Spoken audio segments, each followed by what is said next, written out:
سورہ اخلاص، سورہ فلق، سورہ ناس کو نماز مغرب، نماز فجر کے بعد تین دفعہ پڑھنا ہے۔ پھر صبح شام کے اذکار کے لیے اور تین دفعہ پڑھنا ہے یا نہیں؟ اللہ کے بندے، وہ تین دفعہ جو پڑھنا ہے نا مغرب اور فجر کے بعد، وہ یہی صبح شام کے اذکار ہیں، الگ پڑھنے کی ضرورت نہیں ہے۔ کیا قرآن کو محبت سے چومنا جائز ہے؟ دیکھو بھائی، نبی کریم صلی اللہ علیہ وسلم اور صحابہ کرام سے بڑھ کر کوئی شخص قرآن سے محبت نہیں کر سکتا، یہ بات تو یقینی ہے۔ لیکن نبی صلی اللہ علیہ وسلم نے، حالانکہ آپ قرآن کی آیات لکھواتے بھی تھے، کبھی آپ نے قرآن کو بوسہ دیا ہو یا صحابہ کرام نے بوسہ دیا ہو، ایسی کوئی مثال ملتی نہیں ہے۔ تو جب ان لوگوں نے بوسہ نہیں دیا، قرآن کو چوما نہیں ہے، تو اس لیے ہمیں بھی پھر ان کی پیروی میں ہی عمل کرنا چاہیے۔ قرآن کو چومنا یہ ٹھیک نہیں ہے، کیونکہ ان لوگوں نے یہ کام نہیں کیا۔ باقی رہ گئی محبت، تو محبت جو عورت کہے نا، ماں سے بھی مجھے زیادہ بڑھ کر اس لڑکی سے محبت ہے، وہ فریبن ہوتی ہے، وہ خیر خواہ نہیں ہوتی۔ کیا عورت اپنے گھر میں خواتین کو جمعہ پڑھا سکتی ہے؟ نہیں بھائی، یہ بھی نہیں پڑھا سکتی، کیونکہ نبی صلی اللہ علیہ وسلم کے زمانے میں ایسا نہیں ہوا۔ تو مسجد میں جا کر عید بھی الگ جو عورتیں پڑھتی ہیں بالکل نافرمان ہیں۔ نبی صلی اللہ علیہ وسلم نے فرمایا کہ سب عورتیں وہ میدان میں نکلے مردوں کے ساتھ جائیں اور مسلمانوں کی دعا میں شریک ہوں، حتیٰ کہ جو عورتیں انہوں نے نماز نہیں پڑھنی وہ بھی ساتھ نکلیں اور نکل کر وہاں جائیں، نماز کے وقت الگ رہیں، باقی جو مسلمانوں کی دعوت ہے، درس ہے، تقریر ہے، وہ سنیں اور دعا میں شریک ہوں۔ قبلہ کی طرف پاؤں کر کے سونے سے گناہ ہوتا ہے؟ قبلے کی طرف تھوکنے سے گناہ ہوتا ہے؟ قبلے کی طرف منہ کر کے یا پیٹھ کر کے پیشاب پخانہ کرنے سے گناہ ہوتا ہے؟ کیونکہ اس سے نبی صلی اللہ علیہ وسلم نے منع فرمایا۔ لیکن ٹانگیں اس طرف کرنے سے کوئی گناہ کی کوئی دلیل نہیں ہے، نہ اس سے نبی صلی اللہ علیہ وسلم نے منع کیا ہے۔ لیکن جاہلوں سے بچنا بہرحال ضروری ہے۔ اگر آپ کہیں دعوت کا کام آپ نے کرنا ہے اور جاہل ہے، انہوں نے اپنے پاس سے یہ ایک ادب بنایا ہوا ہے، تو وہاں کوئی ضروری بھی نہیں کہ ہم ضرور ہی اپنی ٹانگیں قبلے کی طرف کریں۔ اور تو اس لیے پھر لوگوں کے جذبات کا خیال رکھنا یہ ضروری ہے۔ تو جب ان کو سمجھ آ جائے تو پھر الگ بات ہے۔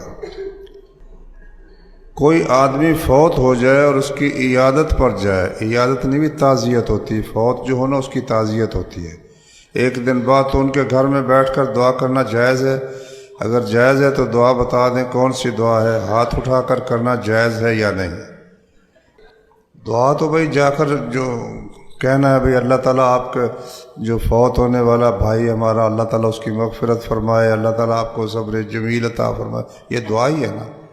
ہمارے ہاں سمجھا یہ گیا کہ جب تک ہاتھ نہ اٹھائیں، حتیٰ کہ 10 آدمی آئے نا تو ایک کہے گا جی فاتحہ کہو، وہ سب ہاتھ اٹھا لیں گے، تھوڑا سا منہ پہ، پھر دوسرا کہے گا ہاتھ اٹھا فاتحہ کہو، پھر سب ہاتھ اٹھا لیں 10 دفعہ۔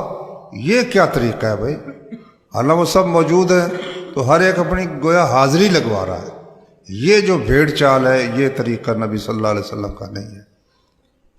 ابراہیم علیہ السلام کی والدہ کا کیا نام ہے اور ان کے والد کا کیا نام ہے؟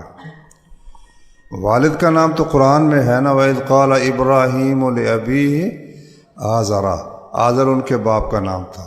اب بائبل میں ہے کہ ان کے والد کا نام تارخ تھا۔ جب کچھ لوگ اب قرآن کی بات کا اعتبار نہیں کرتے، وہ کہتے ہیں جی والد کا نام تارخ تھا، تو پھر قرآن نے آزر کیوں کہا؟ کہتے ہیں یہ چچا تھا۔ تو مقصد ان کا یہ کہ ابراہیم کا والد مشرک نہیں ہو سکتا، اس لیے اس کا والد جو تارخ تھا نا، ان کا والد کا نام تارخ تھا، اور یہ آزر باپ نہیں تھا، چچا تھا۔ یہ بالکل فضول بات ہے، اس کی کوئی دلیل بالکل نہیں۔ قرآن میں جب کہا اللہ نے وَإِذْ قَالَ إِبْرَاهِيمُ لِأَبِيهِ آزَرَ، تو باپ ہوتا نا، چچا باپ ٹھیک ہے، بعض اوقات اس کو بھی ابا کہہ لیتے ہیں، لیکن سب سے پہلے تو جو الفاظ ہیں حقیقت پر معمول ہونے چاہیے۔ ابی ہے کا مطلب اپنے اپنے باپ سے کہا، باقی ان کی امی کا نام قرآن مجید میں یا حدیث میں آیا نہیں ہے، اس لیے ہمیں اس کا علم نہیں ہے۔ کیا ایک وقت میں 3 طلاقیں ہو جاتی ہیں؟ اگر ہو جاتی ہیں تو پھر رجوع کا شرعی طریقہ کیا ہے؟ ماشاءاللہ، 3 طلاقیں ہو گئیں تو پھر رجوع تو ہوتا ہی نہیں نا، پھر نہیں رجوع ہوتا۔ ایک وقت میں 3 طلاقیں نہیں ہوتی۔ دلیل اس کی صحیح مسلم کی حدیث ہے، راوی اس کے جناب عبداللہ بن عباس رضی اللہ عنہ ہے کہ طلاق نبی صلی اللہ علیہ وسلم کے زمانے میں، ابو بکر رضی اللہ عنہ کے زمانے میں، حضرت عمر کی خلافت کے 2 سال تک 3 طلاقیں ایک وقت کی ایک ہی ہوتی تھی۔ جب لوگ کثرت سے ایک وقت میں 3 دینے لگے طلاقیں، تو حضرت عمر نے فرمایا کہ بھائی جو اب اکٹھی 3 طلاقیں دے گا، ہم 3 طلاقیں ان کو سمجھیں گے اور بالکل دوبارہ رجوع نہیں کرنے دیں گے۔ اور مصنف ابن ابی شیبہ میں ہے کہ انہوں نے یہ کہا کہ اگر کوئی حلالہ کرے گا نا، صرف اس لیے نکاح کرے گا کہ 3 طلاقوں کے بعد اب مطلب اور خاوند سے نکاح کرے تو پھر اس کے صحبت کرے، پھر وہ طلاق دے تو پہلے خاوند کے لیے حلال کرنے کے لیے کرے گا، تو یہ نکاح نہیں، میں اس کو رجم کر دوں گا، حضرت عمر رضی اللہ عنہ نے فرمایا۔ آپ نے کہا ہے کہ قبلے کی طرف منہ کر کے تھوکنا گناہ ہے، جس کو یہ معلوم نہیں کیا اس کو گناہ ملے گا؟ نہیں بھائی، اس کو گناہ اس لیے نہیں کہ جس کو علم نہیں ہے نا۔ اللہ نے فرمایا ما کنا معذبین حتی نبعث رسولا، جب تک ہم کو پیغام پہنچانے والا نہ بھیجیں ہم عذاب نہیں کرتے۔ اور اسی طرح سے نبی صلی اللہ علیہ وسلم نے فرمایا کہ ابن آدم کے قدم اپنی جگہ سے نہیں ہلیں گے جب تک 5 چیزوں کے متعلق اس کو پوچھا نہیں جائے گا۔ ایک تو یہ کہ تو نے اپنی عمر کس چیز میں فنا کی اور اپنی جوانی کس چیز میں پرانی کی، 2 تیسرا مال کہاں سے کمایا، چوتھا مال کہاں خرچ کیا، 5واں یہ کہ جو تو جانتا تھا اس پر کیا عمل کیا۔ اس سے کیا معلوم ہے کہ ایک بندہ ایک بات جانتا ہی نہیں ہے تو وہ کوئی عمل کرتا ہے تو اس پر مواخذہ نہیں ہوگا۔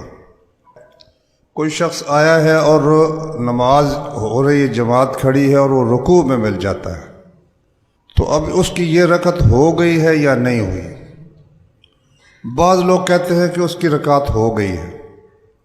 دلیل وہ یہ دیتے ہیں، اس بھائی نے بھی لکھی ہے کہ ابو بکرہ رضی اللہ عنہ آئے تو نبی صلی اللہ علیہ وسلم رکوع میں تھے، تو انہوں نے پیچھے ہی رکوع کر لیا اور اس حالت میں جا کر صف میں مل گئے۔ تو نبی صلی اللہ علیہ وسلم نے فرمایا زادک اللہ حرصا ولا تعد، اللہ تیری حرص زیادہ کرے، آئندہ دوبارہ ایسا نہ کرنا۔ اب اس سے کہتے ہیں جی معلوم ہو وہ رکعت ہو گئی، حالانکہ اس کے متعلق نہ یہ ذکر ہے آپ نے فرمایا تمہاری رکعت ہو گئی، نہ یہ فرمایا کہ نہیں ہوئی، اس کا ذکر ہی نہیں ہے۔ اس لیے اس حدیث کو دلیل نہیں بنا سکتے۔ یہ تب تھا کہ اللہ کے نبی نے فرمایا ہوتا کہ بھائی تمہاری رکعت ہو گئی ہے، اس میں تو فرمایا آئندہ ایسا کرنا ہی نہیں، تم نے دوبارہ یہ کام نہ کرنا۔ اچھا، لیکن وہ رکعت ہوتی ہے یا نہیں؟ تو پکی بات یہ ہے کہ وہ رکعت نہیں ہوتی۔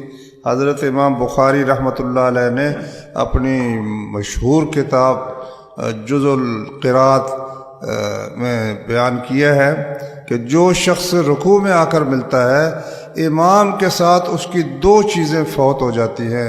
ایک تو اس کو قیام امام کے ساتھ نہیں ملا، جبکہ قیام جو ہے یہ تو نماز کا رکن ہے، امام تو رکوع میں تھا، تو یہ قیام تو اس کو ملا ہی نہیں امام کے ساتھ۔ اور دوسری سورہ فاتحہ فرض تھی، اس کے بغیر نماز نہیں ہے، تو جب نہ سورہ فاتحہ اس نے پڑھی نہ قیام کیا امام کے ساتھ، تو وہ رکعت کیسے ہو سکتی ہے؟ اس لیے اگر رکوع میں ملا ہے تو اس کو دوبارہ وہ رکعت پڑھنی پڑے گی۔ ما اصابک من حسنۃ فمن اللہ، جو تجھے کوئی بھلائی پہنچے تو اللہ کی طرف سے ہے، وما اصابک من سیئۃ فمن نفسک، اور جو تجھے کوئی برائی پہنچے وہ تیرے نفس کی طرف سے ہے۔ ایک آیت۔ دوسری آیت ما اصابکم من مصیبۃ فبما کسبت ایدیکم، جو تمہیں مصیبت پہنچتی ہے تمہارے ہاتھوں کی کمائی ہے، ویعفو عن کثیر، اور اللہ تعالیٰ بہت سے گناہ معاف کر دیتا ہے۔ تیسری آیت ما اصاب من مصیبۃ فی الارض ولا فی انفسکم الا فی کتاب من قبل ان نبرأھا، جو مصیبت زمین میں پہنچتی ہے یا تمہاری جانوں میں وہ ایک کتاب میں لکھی ہوئی ہے اس سے پیدا کرنے سے پہلے۔ اور فرمایا چوتھی آیت ہے ما اصاب من مصیبت الا باذن اللہ، نہیں پہنچتی کوئی مصیبت مگر اللہ کے حکم سے۔ کہتے ہیں وضاحت فرمایا صحیح کیا ہے؟ یہ اللہ کا ہر حکم ہی صحیح ہے، اس میں تو یہ نہیں بھی فلاں اس میں صحیح فلاں نہیں، سب صحیح ہے۔ بات یہ ہے کہ انسان کو جو برائی پہنچتی ہے، کوئی نقصان پہنچتا ہے، وہ اپنی اس کی کمائی کا نتیجہ ہے، اور جو بھلائی پہنچتی ہے وہ اللہ تعالیٰ کا فضل ہے۔ اللہ تعالیٰ کے فضل کی وجہ سے انسان کو جو بھی کوئی نعمت ملتی ہے۔ باقی ہے کہ مصیبت پہنچتی تو اللہ کے حکم سے ہی پہنچتی ہے نا، سبب اس کا جو ہے وہ انسان کی کوتاہی ہوتی ہے، اور پہنچتی اللہ کے حکم سے ہے، اور تقدیر میں پہلے اللہ نے اسے لکھ دیا ہے۔ یہ ساری باتیں حق ہیں۔ پہلی صف میں کسی کی جگہ رکھ لیتے ہیں اور وہ لیٹ آتا ہے تو صفوں کو کراس کر کے پہلی صف میں جاتے ہیں، یہ صحیح ہے۔ جگہ رکھنی یہ تو گناہ ہے، بالکل یہ جائز نہیں ہے، کیونکہ جگہ اس کی ہے جو پہلے آئے، آ کر وہاں 2 رکعتیں پڑھے اور بیٹھے تو اس کی جگہ ہے بھائی، تو دوسرے کی جگہ نہیں ہوتی۔ یہ ثواب لیتے لیتے پہلی صف کا الٹا گناہ لے رہے ہیں، یہ کوئی ثواب نہیں ہے۔